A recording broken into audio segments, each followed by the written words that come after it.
So how do you transition children from the terrible twos to the terrific threes? One way that I found in my experience is practicing simple yoga poses. Now, the three top picks that I like for toddlers in training is the candle pose, the cat pose, and the dog pose. So I'm going to go through all three and explain why those are my top picks for toddlers.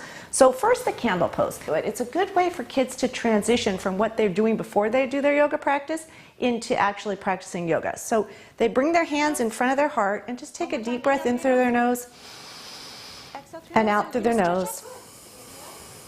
And we usually do that several times just to start to focus on their breath. Now, mouth breathing is very shallow, and it can simulate fight or flight response in children, whereas if they're breathing through their nose, it tends to calm them and brings more oxygen into their brain.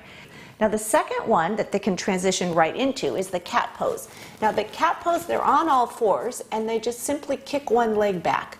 And while they're kicking that leg back, they're stretching their spine, creating natural traction, and this is a great way for them to do that without weights or any sort of other anything else, just using their own body to stretch their spines. And then they switch sides and do the other side. So that's why I like the cat pose.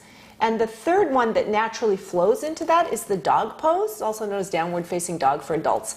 And so they simply, from the cat pose, tuck their toes, straighten their legs, and look down towards their toes. Now, this is a fabulous pose to stretch out their overused hamstrings, which a lot of children that do other sports have their tight hamstrings. And it's also a great posture because it works the 8 major joints in their bodies. So if anyone were to ask me, I would say my top 3 picks for yoga poses for children, toddlers in training, are the candle, the cat, and the dog pose.